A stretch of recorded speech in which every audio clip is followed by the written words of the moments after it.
Sí, gloria a Dios, amén. Dios los bendiga, hermanos, en esta mañana. Les invito a que se pongan de pie y vamos a dar inicio a la escuela dominical. Dios les bendiga, bienvenidos a la casa del Señor. Les voy a invitar que abran su Biblia en Santiago, capítulo 1, versículo 22. Santiago, capítulo 1, versículo 22. Comenzamos dando lectura en este pasaje bíblico, amén. Santiago 1, 22. ¿Cómo están esta mañana, hermanos? Gloria al Señor, qué bueno, hermanos, un poco ajetreados, ¿verdad? Pero gracias a Dios por su misericordia y porque la Biblia dice que nuevas son cada mañana, amén. Santiago 1, 22, dice así la palabra del Señor: pero sed hacedores de la palabra y no tan solamente oidores, engañándoos a vosotros mismos. Porque si alguno es oidor de la palabra, pero no hacedor de ella, este es semejante al hombre que considera en un espejo su rostro natural, porque él se considera a sí mismo y se va y luego se olvida cómo era. Mas el que mira atentamente en la perfecta ley, la de la libertad, y persevera en ella, no siendo oidor olvidadizo, sino hacedor de la obra, este será bienaventurado en lo que hace. Y cuando dice la palabra de Dios que será bienaventurado en lo que hace, bienaventurado recordamos que significa 3 veces feliz. Entonces cuando dice que el que mira atentamente a esta ley, el que pone atención a la palabra de Dios, y luego dice el que asimismo es hacedor de la palabra de Dios, será feliz en todo lo que hace. Eso es lo que nos dice esta palabra, hermanos. Entonces vale la pena, amén, escuchar la enseñanza de esta mañana, atesorarla en nuestro corazón y pedirle al Señor que nos ayude para ponerla por obra. Amén. Vamos a orar. Te damos gracias, Señor, en esta mañana por la oportunidad que nos das de estar una vez más en esta escuela dominical. Pedimos, Señor, que tu Espíritu Santo hable a nuestras vidas, nos ministre, nos ilumine, Señor, para poder comprender la enseñanza de esta mañana, que tu palabra venga a alumbrar nuestras vidas. Ayúdanos, Señor, para no solamente atesorarla, mi Dios, sino de igual manera ponerla por obra en nuestro diario vivir, Señor, en todos los medios que nos desenvolvemos, Señor, en todas las áreas de nuestra vida, podamos ponerla por obra, Señor, y así de esa manera, mi Dios, ser bienaventurados, ser felices, Señor, estar contentos en todo lo que hacemos. Bendice cada clase en esta mañana, a los que están desde casa, de igual manera, Señor, toca sus vidas, a cada uno de mis hermanos, en el nombre de Jesús, te lo pedimos y te damos gracias, y todos decimos amén. Cantamos este canto y enseguida de ello pasamos a nuestras clases, amén. Y vamos a decir todos juntos: el gozo que siento yo, el mundo no me lo dio, amén. El gozo que siento yo, el mundo no me lo dio, el mundo no me lo dio, y como no me lo dio, no me lo puede quitar, como no me lo dio, no me lo puede quitar.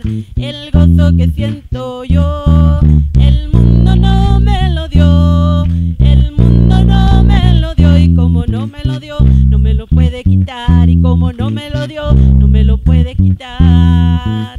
Si empezamos a cantar, este lugar tiembla. Si empezamos a orar, hablaremos nuevas lenguas. Elías oró y el fuego cayó. Oró Josué y el sol se paró. Elías oró y el fuego cayó. Oró Josué y el sol se paró. Dile una vez más. Y el gozo que siento yo, el mundo no me lo dio, el mundo no me lo dio, y como no me lo dio, no me lo puede quitar, y como no me lo dio, no me lo puede quitar. El gozo que siento yo, el mundo no me lo dio, el mundo no me lo dio, y como no me lo dio, no me lo puede quitar, y como no me lo dio, no me lo puede quitar.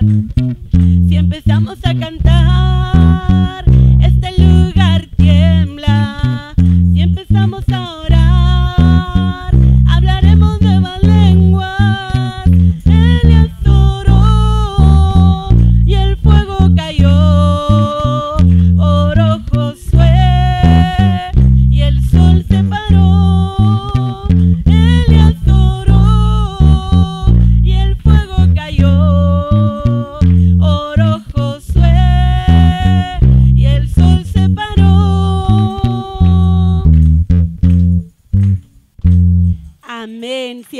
adoramos, amén. Si alabamos, podemos, hermanos, no provocar, sino, hermano, que la gloria del Señor descienda sobre nosotros. Dios los bendiga en esta mañana. Podemos así pasar a nuestras clases.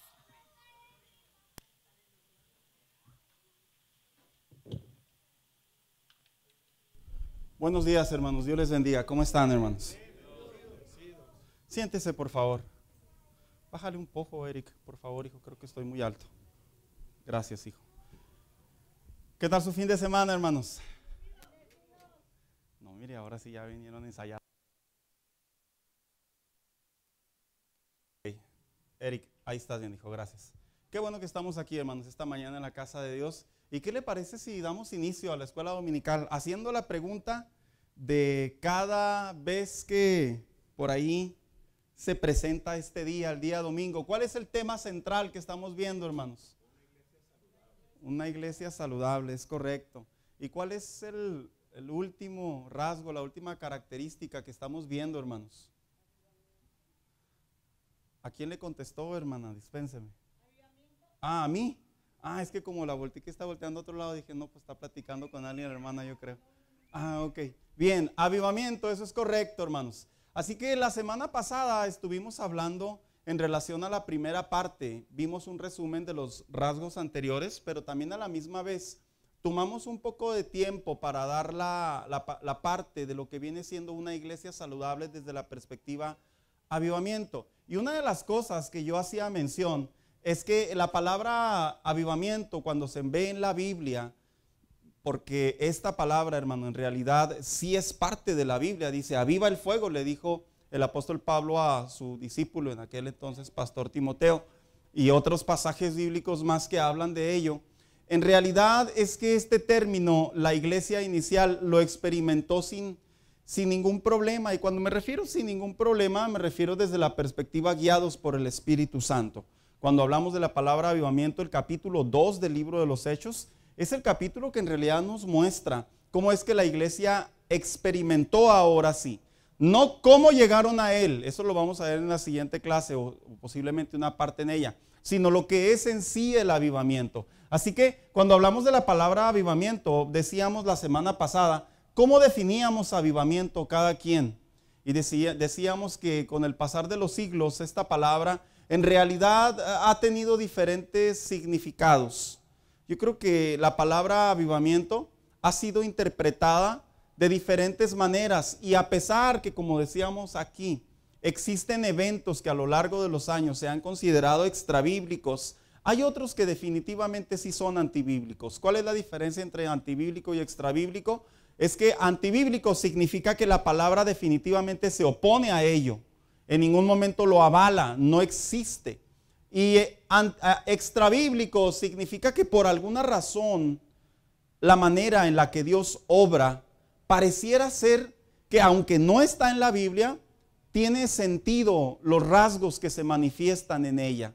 Entonces, estas dos palabras generalmente las usan para sus conveniencias. Algunas personas utilizan, no es antibíblico, es extrabíblico, dando a entender que ciertos eventos que marcan ciertas reuniones o ciertos cultos o ciertas iglesias, ellos la determinan que es algo extrabíblico, pero en realidad la diferencia que hay también entre antibíblico y extrabíblico es que lo extrabíblico, aun cuando no está en la Biblia, no pasa del razonamiento del hombre.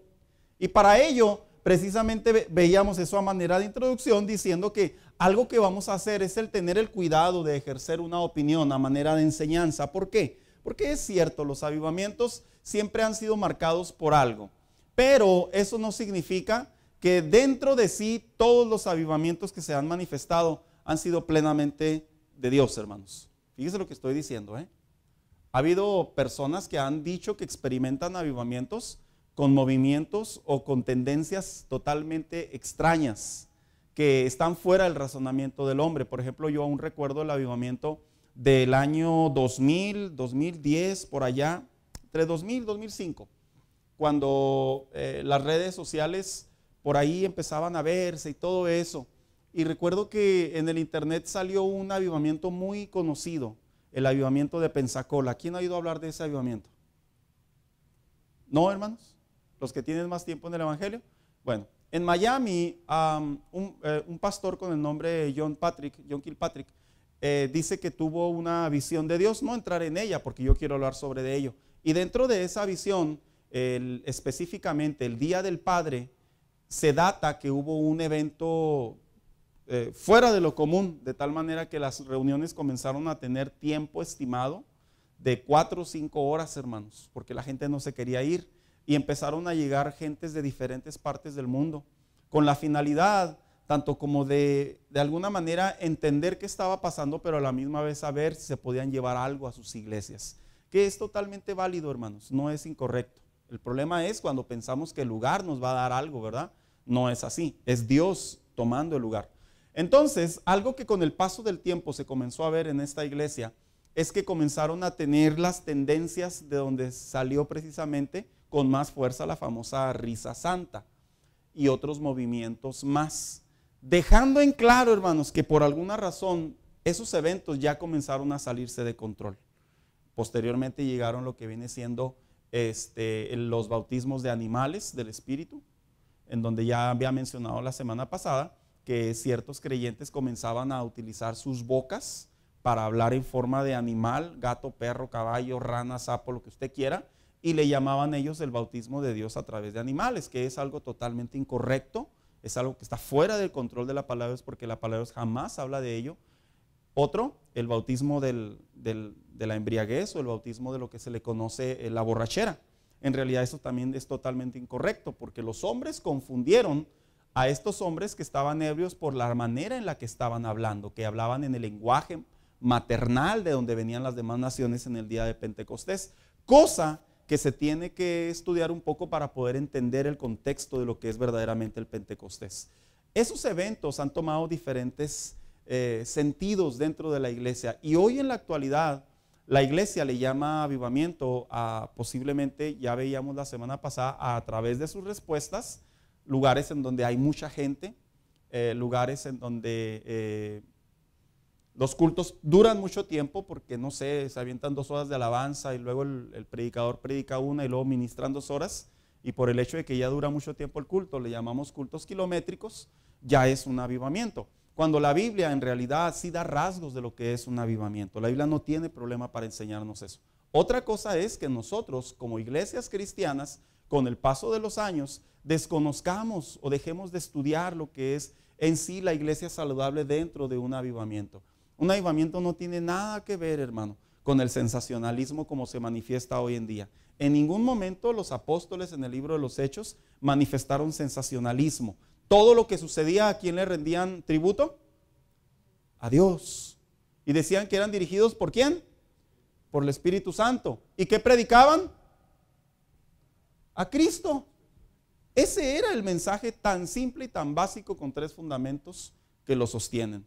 Y hoy en día vemos cómo se ha salido en cierta manera de control, al punto que pareciera ser que la palabra avivamiento es difícil encontrarla desde la perspectiva bíblica. Mi intención, el deseo de mi corazón es que a través de esta clase, este último tema que vamos a ver, es que nosotros podamos detectar lo que sí es un avivamiento conforme a la palabra de Dios. No conforme a la historia, no conforme a los números, no conforme inclusive a lo que podamos sorprendernos a través de nuestros ojos, no, sino lo que la Biblia dice. Mucha gente dice, es que uno tiene que ser abierto al mover del Espíritu Santo. Espérate, ser abierto al mover del Espíritu Santo es porque algo lo ocasionó. Y lo que ocasionó el avivamiento o lo que ocasionó el Pentecostés, la llenura del Espíritu Santo, ¿qué fue, hermanos? Estaban orando, estaban en la búsqueda de una promesa, estaban esperando que llegara una promesa. ¿Qué más provocó el avivamiento o el día de Pentecostés, la llenura del Espíritu Santo? Constancia, en donde ellos fueron por una promesa que habían recibido de Cristo, y posteriormente la Biblia enseña que lo siguieron practicando. Ya no se ve, porque el autor Lucas se queda hasta el capítulo 28, pero los apóstoles comenzaron a adoctrinar las iglesias. Ya no se mencionaba mucho del mover del Espíritu Santo, pero sí se dedicaron a crear los fundamentos de la doctrina de la palabra de Dios, que era muy necesario. ¿Por qué? Porque si no los creaban inspirados por el Espíritu Santo en ese tiempo, seguramente todo evento extraordinario que sucedía dentro de una iglesia lo iban a considerar el mover del Espíritu Santo. Cuando la misma Biblia enseña en la carta a los Corintios, que la iglesia de los Corintios tenía serios problemas con los dones, al punto que ya eran carnales sus actitudes, ya eran de niños, espiritualmente hablando sus actitudes. Y el apóstol Pablo frena y vuelve a doctrinar. ¿Por qué razón? Por la razón de que un avivamiento aún así está doctrinado. Entonces, vamos a entrar ahora en lo que viene siendo avivamiento. Y dice aquí, ¿qué significa avivamiento? Yo hacía la pregunta la semana pasada, ¿verdad? Traigo 3 definiciones, hermanos, lo que es un avivamiento. Una definición completa, una definición que en cierta manera es, yo la llamaría almática porque solamente ven por encimita y no estudiamos el trasfondo, y la definición apropiada. Y dice de la siguiente manera: desde la opinión académica significa incremento de la intensidad. Este es desde el lenguaje Oxford, hermano, lo que significa el diccionario. La fuerza o la vivacidad de algo. Fíjese cómo el mismo diccionario secular, no cristiano, reconoce que la palabra avivamiento que aparece en la Biblia tiene que ver con el incremento o la intensidad de algo. No significa la ausencia, sino significa el incremento. Lo remarco porque vamos a ver ahorita otra definición. No significa frialdad, significa avance. Y luego sigue leyendo. El diccionario hispanoamericano de la misión lo define como la restauración de la vida espiritual de creyentes e iglesias que, habiendo conocido la gracia de Dios y el nuevo nacimiento, como dice ahí, se han enfriado en su fe. Avivamiento no necesariamente significa que la iglesia estaba fría y ahora se calienta. No, hermanos. Por eso pongo la fuente.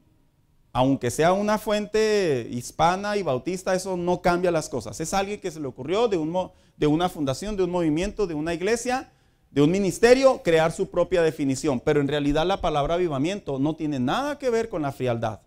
La palabra avivamiento tiene que ver con acelerar, incrementar, aumentar la intensidad de algo que ya está ahí.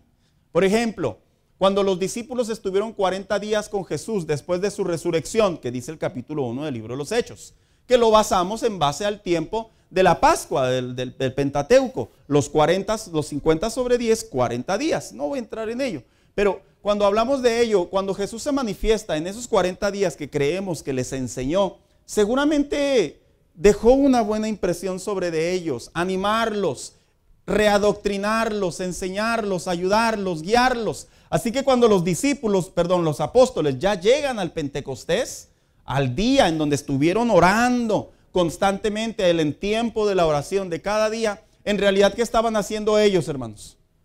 Estaban incrementando. No significa que estaban todos frívolos, lo digo por la definición.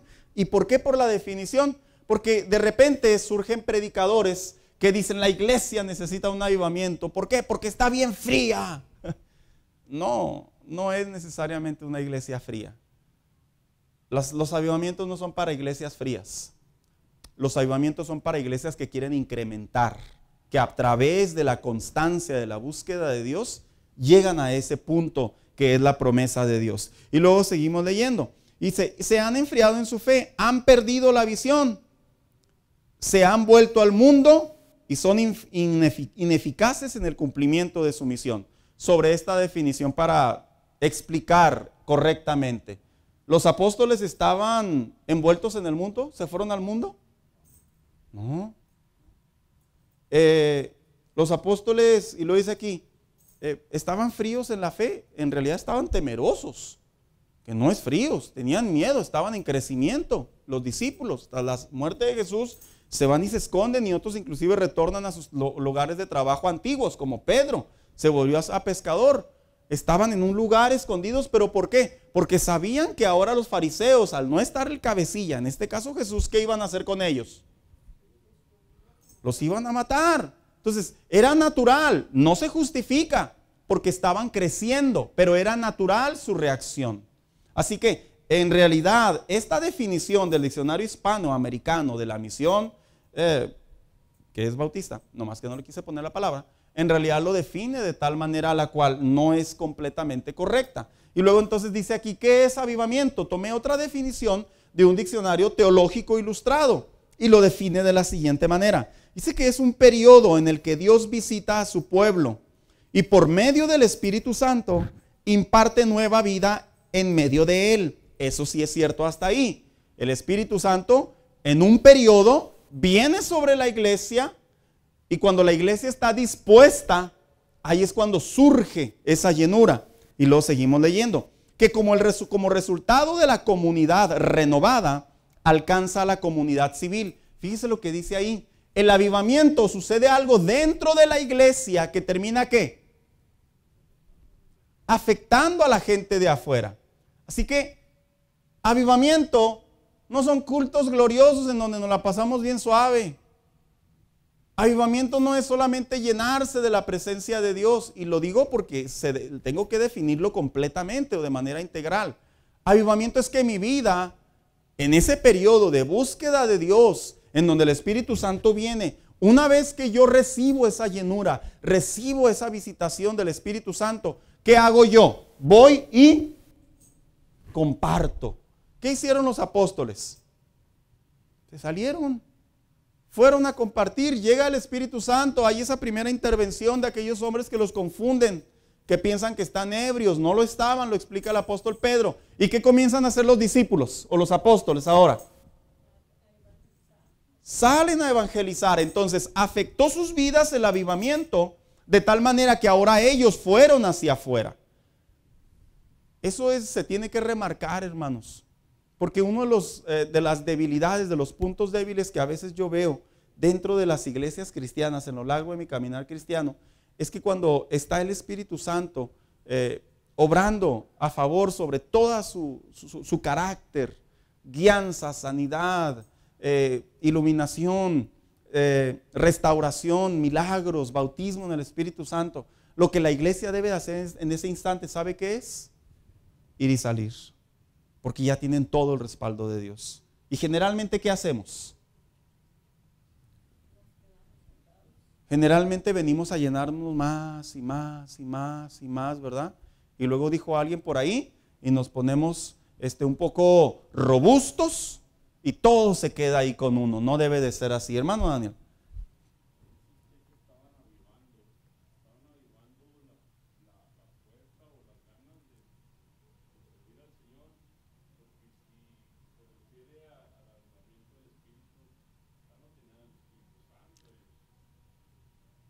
¿En qué momento, hermano Daniel?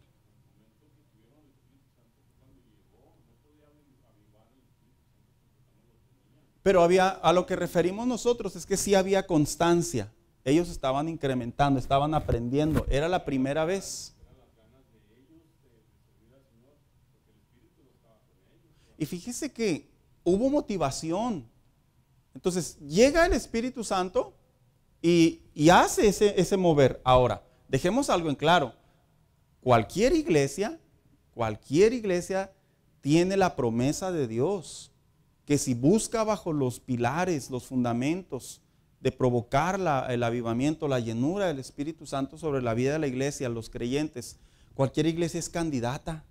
Y no significa que si los cultos, alguien diría, ¿verdad? No, pues yo he escuchado frases de repente decir, el culto como que estuvo muy seco, muy aguado. Dice, caray, pues ¿qué? ¿Lo metieron al sartén o qué, verdad?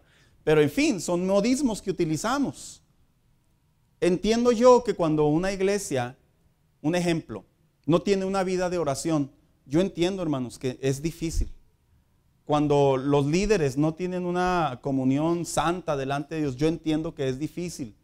Cuando los pastores no tienen el hambre de Dios, yo entiendo que es difícil. Pero cuando la iglesia se dispone, ahí es cuando surge esa mecha que arranca. Y cualquier iglesia es candidata, chica, mediana, grande, cualquiera. Obviamente, entre más grande, pues hablamos de más personas y el reto es más difícil. Es como todo, ¿verdad? Pero obviamente entre más, las iglesias más pequeñas, obviamente menos gente, y si se disponen, obviamente también se puede ver ese otro mover. Así que sí estoy de acuerdo con usted. En realidad ellos estaban buscando la promesa porque eso iba a ser un cambio en ellos. Ese cambio, a partir de ahí, vino sobre la iglesia. No significa que la iglesia tenga que esperarlo para poder salir, no. Ahí inició y ha continuado. ¿Y por qué ya no se han vuelto a ver avivamientos constantemente? Por la razón de que la iglesia ha dejado de acelerar, de buscar, de aumentar la comunión con Dios, y que en algunos de sus casos, ¿qué ha hecho? Todo lo contrario. Ha ido al sentido contrario. Hermana Carrera. Buen punto.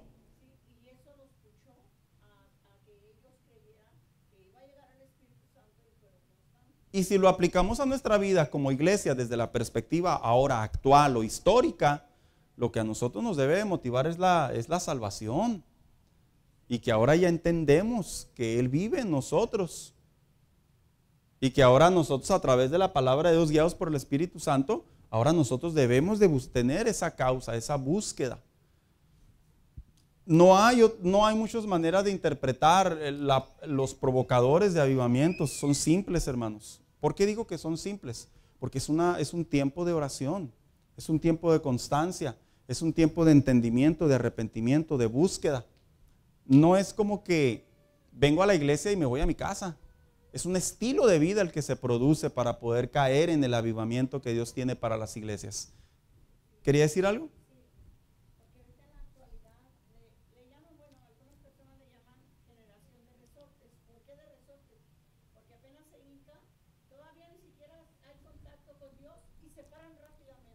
No, pues sí, ¿verdad? Bueno, ahí influye mucho, yo creo que influye mucho la doctrina de la iglesia. No todas las iglesias inculcan la oración. Eso lo tienen así como que un recursito cuando estés necesitado. Otras iglesias lo extralimitan, que si la persona no está con la nariz en el piso y la frente en la tierra y de rodillas, ahí como cucaracha, perdón mi comparación, ¿sí o no me equivoco, hermano? Como que eso no es orar, eso tampoco es correcto. Esa es una posición de orar que se practicó en la Biblia, pero no significa que es la única manera de orar. La Biblia habla que también la gente oraba sentada, oraba con los ojos abiertos, oraba con las manos abiertas hacia arriba, oraba inclusive de pie. Entonces, no significa necesariamente. Y están otros, ¿verdad?, que evitan hablar de la oración, pues porque daña la sensibilidad de sus oyentes, ¿verdad? Ya va a empezar el pastor a hablar de orar, ¿verdad? Entonces mejor evitan para no caer no bajar la popularidad, ¿verdad? Los reviews del culto, ¿verdad? Diría alguien por ahí. Entonces son diferentes factores. Y el último, la actitud de uno. Aunque mi pastor no hable sobre la oración, si yo sé que la oración es vital para un avivamiento, yo debo de orar. Si en mi iglesia no se promueve la oración, pero yo sé que es parte de un avivamiento, yo debo de orar. Ay, hermano Juan. Sí, también hacer un recordatorio de que no era algo que estaba buscando una promesa ciega, sino que como ya había sido una vez mandado 70, sí, sabían lo que era el mover del Espíritu y lo que era el poder del Espíritu, por lo tanto era un hambre mayor de saber, viniendo el Espíritu sobre nosotros, algo grande va a pasar. Entonces ya había un precedente. Entonces era algo grande va a pasar, vamos a buscarlo, vamos a meternos con Dios para que cumpla esa promesa y tener la fuerza para salir a llevar el evangelio. Entonces no estamos hablando de algo que le estamos tirando, ¿verdad? A ver si pega. Estamos hablando de algo que ya sucedió, que tiene precedente, que existió, que está registrado, que hubo resultados. Y no solo en la Biblia. Y es cierto. Esdras. Sí.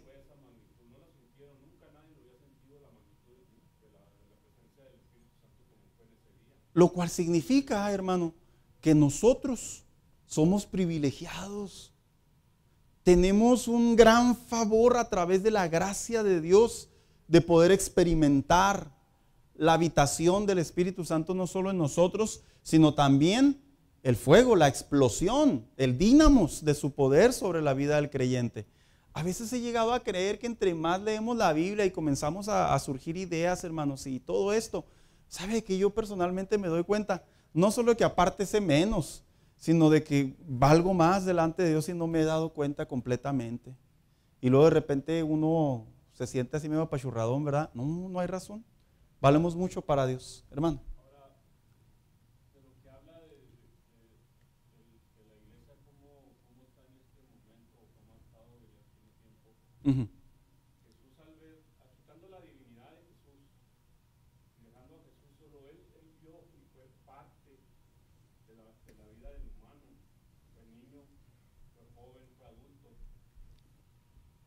sintió el fracaso no de él, sintió el fracaso de que Jerusalén o los judíos no sintieron y no hicieron caso o no vieron a qué venía, qué era el plan que venía a traer él. Ahora, todo esto el Señor ya lo sabía, hermano, lo que está pasando, y él lo sintió en carne. Y yo creo que ahí es la parte en donde el Espíritu Santo dice que intercede por nosotros y en donde podemos ir en arrepentimiento delante de Dios, que parte de un avivamiento es arrepentimiento, hermanos. Esto es clave. No solo está escrito en el Antiguo Testamento, en Crónicas, las Crónicas de los Reyes, cuando se inauguró el templo de Salomón, cuando se expresó que el sacerdote Esdras edificó la muralla y se paró sobre unos trozos de madera, por así decirlo, y mandó traer la ley y comenzó a hablarla, y literalmente dice la Biblia que pasaron toda la tarde, o sea que estuvo horas leyendo y la gente no se iba y estaba escuchando. Y luego surge el arrepentimiento del pueblo, se reedifica la adoración a Jehová, porque estaba caída, que de hecho un avivamiento está comprendido por oración y por adoración, que si usted presta atención, son los dos fundamentos que las iglesias actualmente hablando, hablo en general, no todas, ¿verdad? Estamos padeciendo. Los creyentes tienen problemas para orar en constancia y los creyentes no saben lo que es adorar. Saben cantar y otros gritar, pero no saben lo que es adorar. Adorar es parte de cantar, pero no se puede, pero cantar no necesariamente es adorar. Entonces, estamos viendo cómo el retraso de la iglesia sí está afectando. Y esta clase obviamente tiene como propósito meternos a la Escritura y encontrar lo que es el avivamiento a través de la palabra de Dios. Ahora aquí dice, y logra un número sorprendente de conversiones. Yo creo que los avivamientos están reconocidos por las conversiones. Curiosamente los avivamientos se han hecho populares porque los mismos cristianos van a esas iglesias, ¿verdad, hermanos? Que no es malo, pero creo que los avivamientos están reconocidos por las personas que son salvas, que se ve en el libro de los Hechos, capítulo 2 y 3. Ahora, yo creé mi propia definición. También, hermanos, yo lo definí de la siguiente manera. Es el estilo de vida que ejercita una iglesia creciendo en pasión, temor de Dios y evangelismo por medio del Espíritu Santo. Dando a entender, el temor de Dios es clave. La constancia es clave. Y que sea un estilo de vida es clave. No significa que los creyentes dejan sus trabajos, los creyentes dejan sus familias, que anteriormente así se interpretaba. Yo recuerdo que de repente le decían, deje todo. Y los hermanos, pues, por alguna razón, ¿verdad? En su ignorancia, dejaban todo y luego a los 3 meses, pastor, mi esposa me va a dejar. Pues sí, dejó de trabajar, hermano mío. No significa necesariamente que usted abandone todo. Significa que dentro de su estilo de vida usted va a seguir buscando a Dios. Hermana Carrera. Hay personas que también en esa parte se confunden y dejan hasta su familia, hasta sus esposas. Yo creo que esos son extremos. Cuando se deja la esposa y los hijos, ¿verdad? Dios me llamó. Y qué interesante, ¿verdad? Que, pues no, yo no encuentro Biblia para sostener que Dios dice abandona tu familia, ¿verdad? Abandona los tuyos. Si tu padre y tu madre te dejaren, no dice que uno los deja. Ellos por causa del evangelio ya no quieren nada con nosotros, es muy diferente.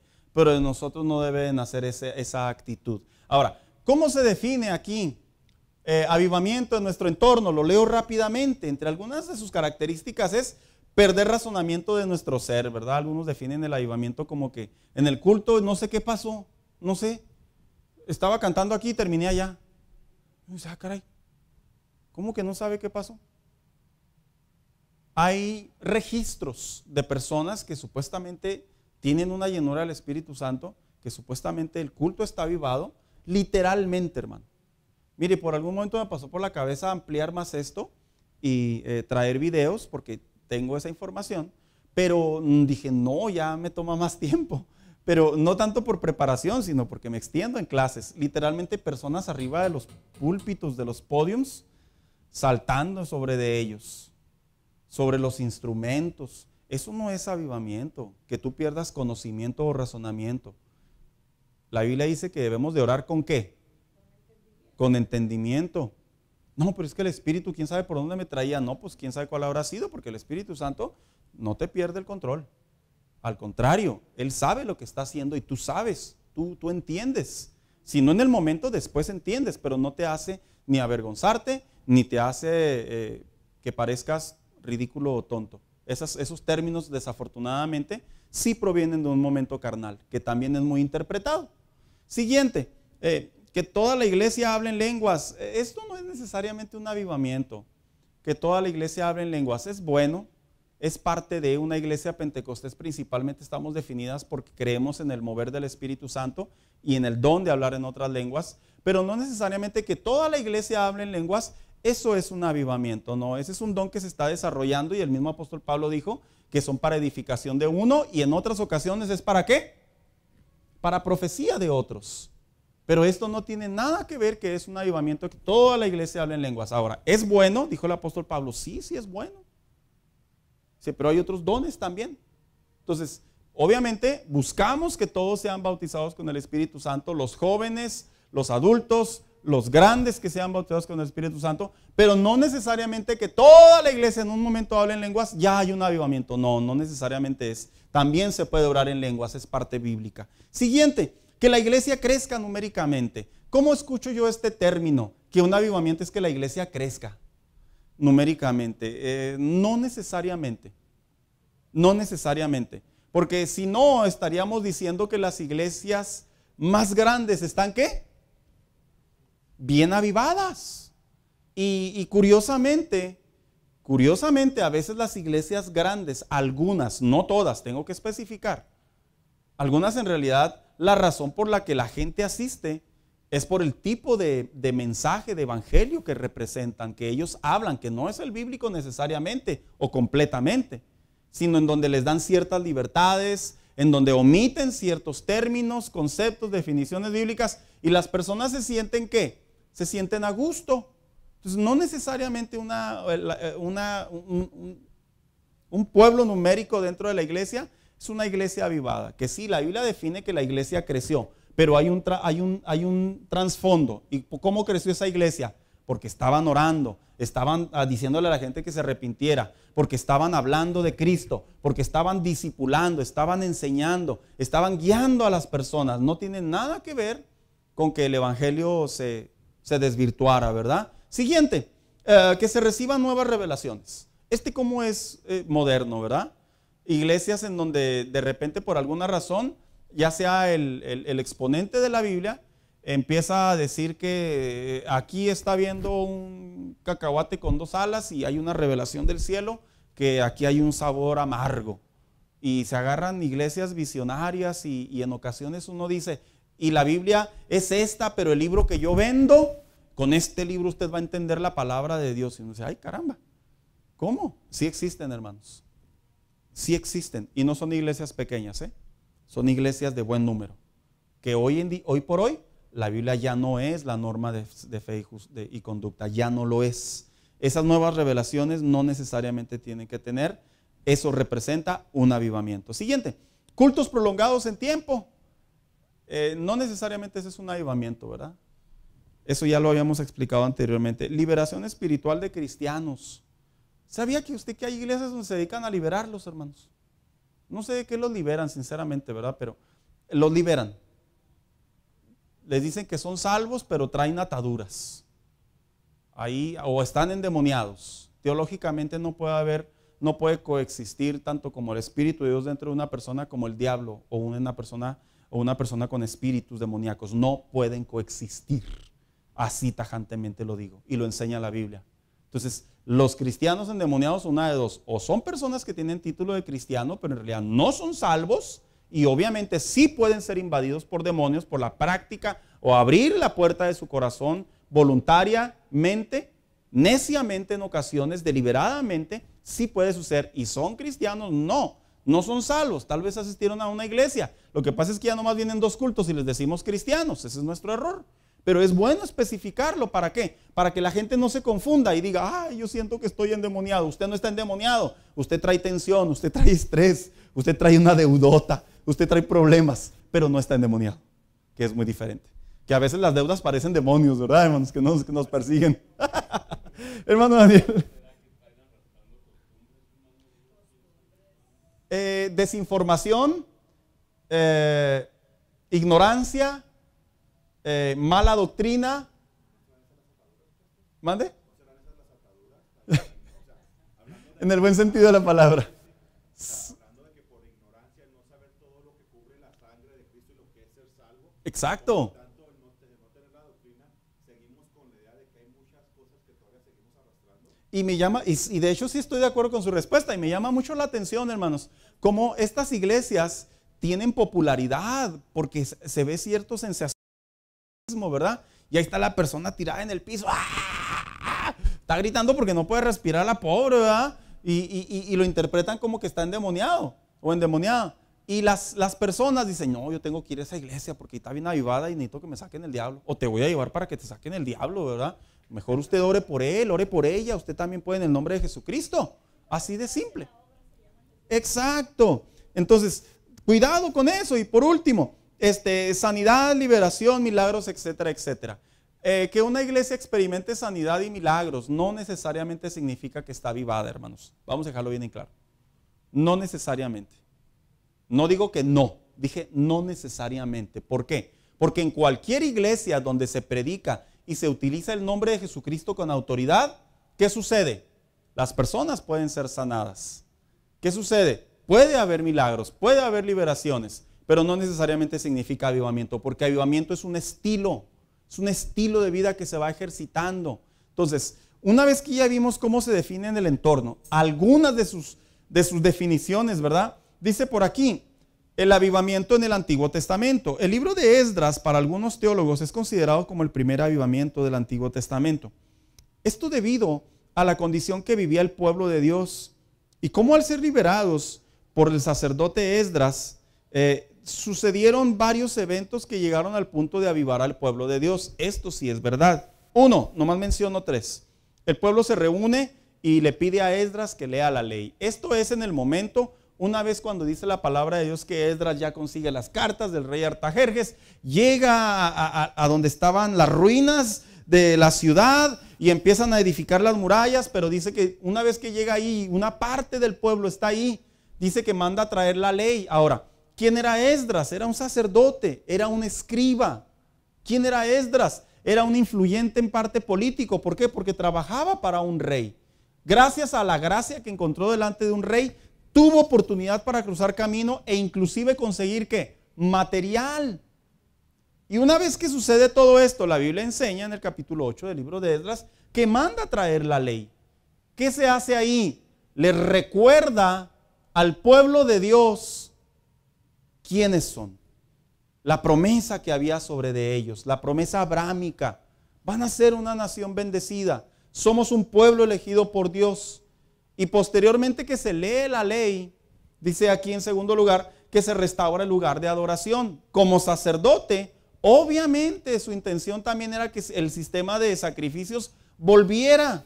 ¿Y qué hace una vez que se vuelven a hacer los sacrificios delante de Dios? Prácticamente vuelve el pueblo a la comunión con Dios. Hermanos, un cristiano que adora tiene comunión con Dios.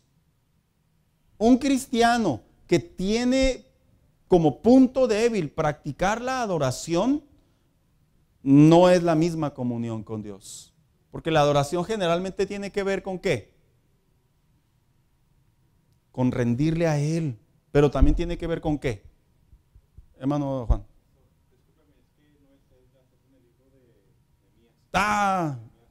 Dispénseme, crucé ahí el texto, gracias. Nehemías en vez de Esdras. Pero ¿qué es lo que hace ahí en realidad la adoración? Quebranto, obediencia, arrepentimiento, búsqueda. Asuntos que por alguna razón, cuando se promueve adoración en estos tiempos, en términos generales hablo, generalmente lo asocian con algo almático, ¿verdad? Música bonita, que se sienta bonito, que se ponga así romanticona la cosa, nos apaguen las luces. No estoy en contra de ello. Solo estoy hablando almático desde la percepción que hoy están haciendo como que una preparación. En realidad la adoración tiene que ver de adentro, hermanos, no es de afuera, es de adentro. El que aprende a adorar en el frío, en el sueño, en el hambre, en el cansancio, en la pobreza, en la escasez, en donde sea. No necesita estímulo, que no es malo, pero no lo ocupa porque ya está la salvación en él. Y por último, el pueblo se arrepiente y busca a Dios nuevamente.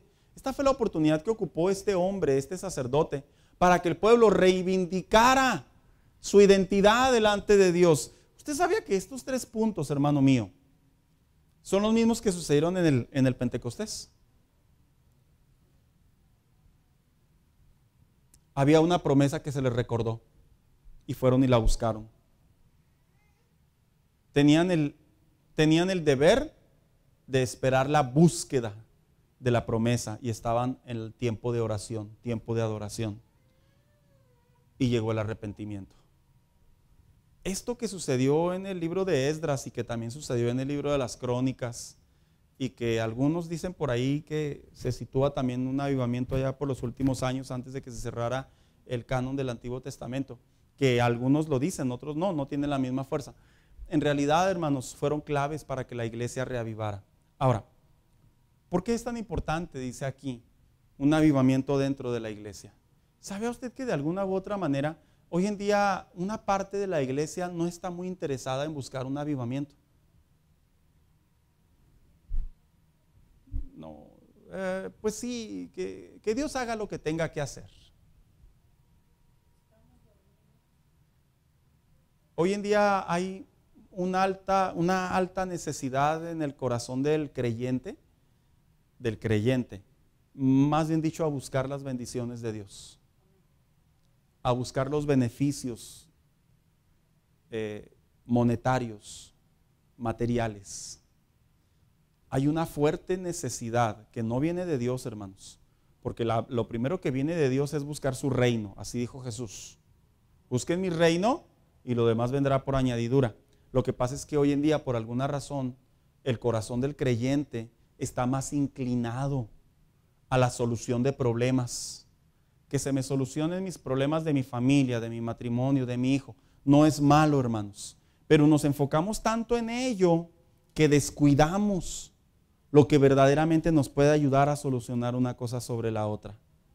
Mire, hay tantas historias que datan de personas que iban a las iglesias y por el hecho de entrar y de escuchar un sermón y pasar y entregarle la vida a Cristo, se acabó la bronca en el hogar con ese hombre violento, con esos hijos rebeldes. ¿Quiénes tienen historias así, hermanos? No necesariamente ustedes. Los padres hoy en día buscan la manera de cómo solucionar los problemas de sus hijos. Hermanos, en realidad la principal prioridad de Dios sobre nosotros es que nosotros sigamos con lo que es la visión de Jesús. Y en el caminar, Él obra sobre los nuestros, sin descuidar. No crea que no estamos perdiendo el balance. No descuidamos nuestra vida diaria, pero no perdemos la promesa, no perdemos la búsqueda de la llenura. No, pastor, muy apenas me puedo levantar de la cama y luego quiere que busque las dos cosas. Es que en realidad, hermano, Jesús dijo que en el mundo tendremos aflicción. Dice, pero confíen, yo he vencido al mundo.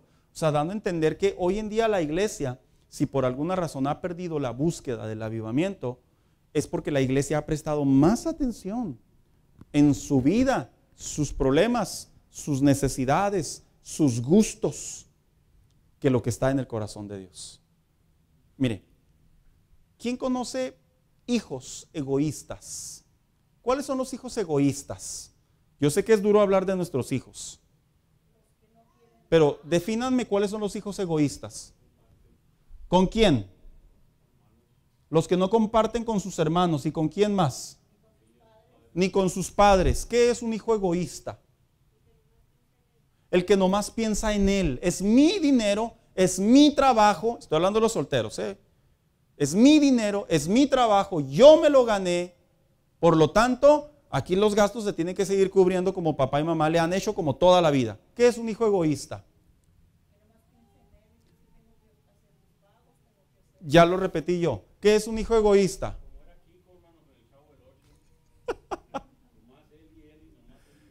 Nomás él y él. Mire, un hijo egoísta es el que no permite inclusive que sus padres sean felices. En todas las áreas. No los pueden ver ni progresar, ni los pueden ver ser felices. Ese es un hijo egoísta. ¿No le gusta ver progresar a sus hijos? ¿Quiénes son? Los que ven que el papá agarra un dinerito extra y van y se lo tumban. El que ve que el papá va a salir de vacaciones o la mamá va a salir de vacaciones perdón, si toco callos, ¿verdad? Pero al cabo estamos en grabación y es en general. Inclusive a aquellos que tienen la desagradable noticia que murió papá o hubo un divorcio y los hijos dicen, no, tú eres mi mamá, no más. Tú eres mi papá, no más. No te quiero compartir con nadie, y no permiten que los padres sean felices. Ese es un hijo egoísta, hermanos. Un hijo egoísta es el que no permite que el padre progrese, que no permite que los hermanos crezcan. No ve por los demás, solo ellos. Usted me tiene que ayudar a mí. Ah, caray, si ya tienes 2 pies, 2 manos, ya te graduaste, ahora échale ganas. Al contrario, tú ven y ayúdame porque mis fuerzas ya no son las mismas. Entonces, este panorama, esta analogía la voy a llevar a la vida cristiana. Ahí le doy la mano. A la vida cristiana. Dios salva nuestras vidas. Dios es nuestro proveedor. Dios hace milagros. Dios nos bendice, nos protege, nos da de su gracia, nos guarda en su misericordia, es generoso, es bondadoso. ¿Y sabe de repente qué hace la vida cristiana? Ignoramos lo que Dios quiere que nosotros hagamos. Lo ignoramos, hermanos. Así tajantemente lo digo, lo ignoramos. ¿Por qué? Tú dame, tú ayúdame, tú cuídame. Pero nosotros como cristianos salvos, como iglesia cristiana, hablo en general, no hablo sobre esta iglesia, cualquier iglesia, se nos olvida, hermanos, el deber, la responsabilidad que tenemos, que es la visión de Jesús, que es que Él vino a buscar y a salvar a los que se habían perdido. Él dijo, la mies es mucha y los obreros los campos están listos. Él dijo, vayan y prediquen. Y se nos olvida ese concepto que está en la Biblia, es bíblico, se debe de enseñar, se debe de recordar y lo tenemos que grabar en la tabla de nuestro corazón. Ahora sí, hermano Carreto, disculpe.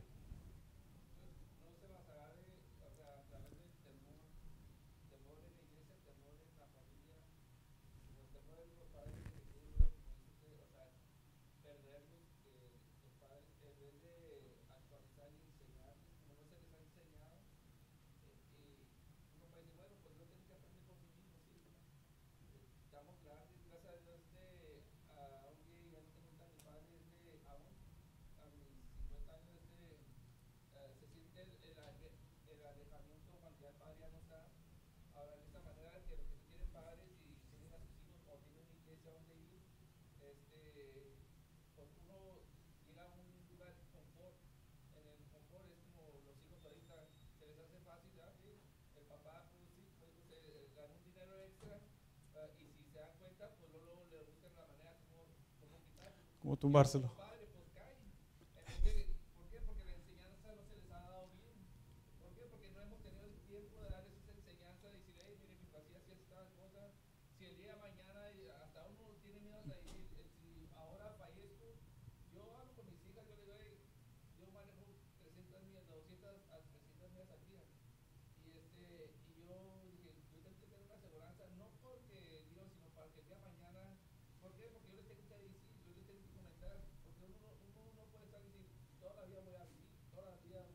Uh-huh. La iglesia, yo digo que lo mismo, no quiero, si no esta iglesia, todas las iglesias, usted ha dicho, se nos ha enseñado que años anteriores el avivamiento era diferente, ahora se ha perdido. Sí. La pregunta ¿es de la iglesia o es de la misma gente? O es de, porque pues, la iglesia tiene su mesa directiva. Correcto, sus líderes.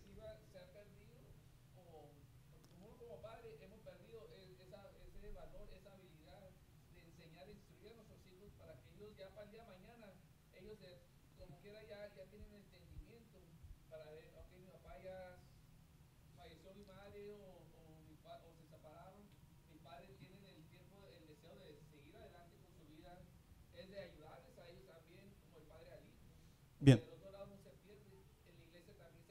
Voy a tomar su analogía, porque usted hizo una comparación correcta. Yo creo que el avivamiento, de hecho, en una de la clase, vengo aquí porque ya no hay avivamiento y yo hago una referencia que es cultural, es desde los líderes, los pastores, los miembros, pero también es una responsabilidad compartida. Hay iglesias que los líderes o los pastores hacen mucho hincapié, pero por alguna razón el creyente no quiere. Es como los hijos. Dijo alguien, si tus hijos son buenos es porque tú fuiste buenos. No necesariamente. Hay hijos que son bien rebeldotes y tienen papás bien buenos. Y también inverso, ¿verdad? Hay padres que son bien tremendotes y los muchachos les salen bien rectos, bien buenos. Entonces, la excepción hace la regla. Aquí, el detectar el problema, hermano Carreto, es tanto como saber de qué lado viene, y no se trata de necesariamente encontrar el culpable, ¿verdad? Que sí hay un culpable. Más bien dicho, se trata de reivindicar y que todos, ahora sí, ¿verdad? Tanto como de los que están hasta acá, como de los que están hasta allá, comprendamos de qué se trata esto. Sí.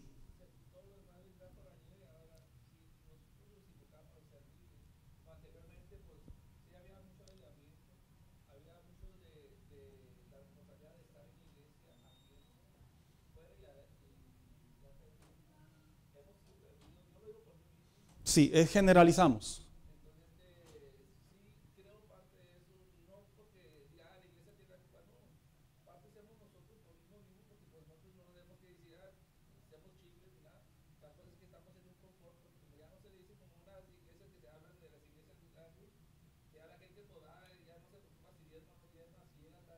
Si va o no va. Difícil.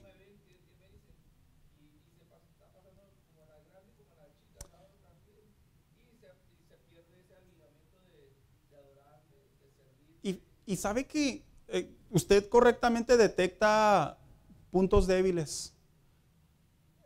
Obviamente influye también que hoy en día muchos pastores ya no pastorean, ya no huelen a oveja, ya no pastorean, ya no huelen a oveja. Eso significa que ya nomás suben, enseñan, predican, saludan y se van. Y ya se olvidó, ya nos vemos hasta el otro culto, brothers. Y ya no hay esa interacción, ¿verdad? El pastor debe oler a oveja, eso a mí me lo enseñaron. Y pues también existe la participación del creyente, ¿verdad?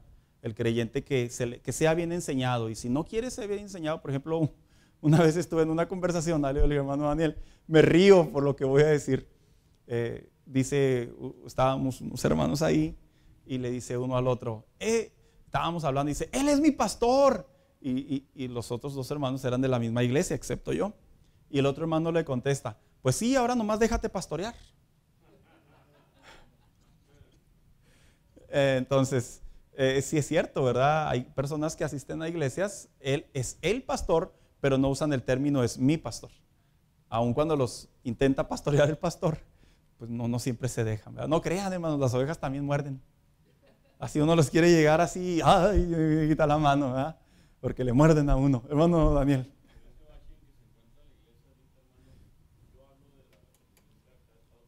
Sí.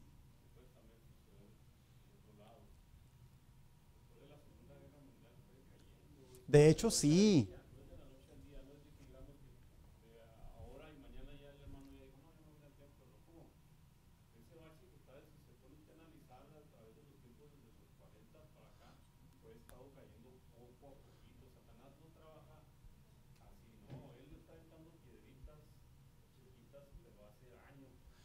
Y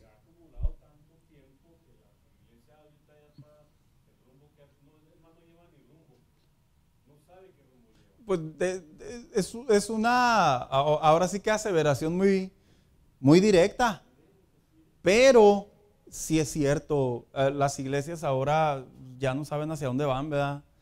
Ya no saben, hermanos. Toda iglesia debemos tener como propósito seguir la visión de Jesús, que las almas sean salvas.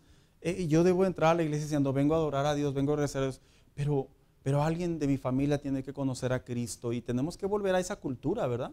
Y de eso se trata esta clase, volver a lo nuestro, hermanos. Yo entiendo perfectamente que nos afecta mucho una cultura exterior, secular, nos afecta una cultura cristiana, que en otras iglesias se hacen ciertas cosas que acá no, o viceversa, y eso así como que ponerse a los creyentes entre la espada y la pared, ¿verdad? Esta está más suave, ¿verdad? Los pone entre la espada y la pared, las comodidades, cómo han sido fuerza para que la gente asista a las iglesias, y la gente ya decide, el que no se metan con ellos, cómo la gente busca esas iglesias en donde, a mí que no se metan conmigo, yo nomás quiero venir a escuchar. Ese es un error. No debe de haber un corazón así. El corazón del creyente debe de venir y saber que hay un pastor, que hay unos líderes, que hay un púlpito, hay consejeros que quieren ayudarle, animarle. No le van a solucionar la vida, le vamos a guiar conforme a la palabra de Dios. Pero hoy en día vivimos en una generación donde las personas ya no quieren que los molesten. Entonces es difícil. Ya imagino mi pie diciendo, ¿verdad? No me molestes, no te recargues en mí. Es que somos cuerpo de Cristo, dice la Biblia. Haciendo una analogía, ya imagino, no me molestes, caray, pues si tú estás para darle, va a avanzar. Y así se vive hoy en día. Pero bueno, hermanos, vamos a continuar la siguiente semana en relación a este tema que sí, hermanos, tenemos que encontrar no solo lo que está provocando la neutralidad, el estancamiento o el retroceso del avivamiento, sino también a la misma vez encontrar cómo volver a Él. Cómo volver a Él. No de la noche a la mañana, como decía aquí mi hermano Daniel, ¿verdad? Como mi hermano Carreto daba esos puntos sobre las personas. No, sabemos que no es algo que va a cambiar de la noche a la mañana, pero sí comenzar a dar los primeros pasos, hermanos. Eso sí, ¿verdad? Incrementar.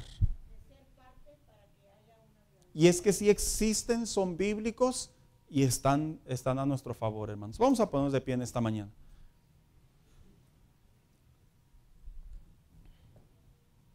Aquí le quiero pedir a nuestro hermano Juan, despídanos en oración.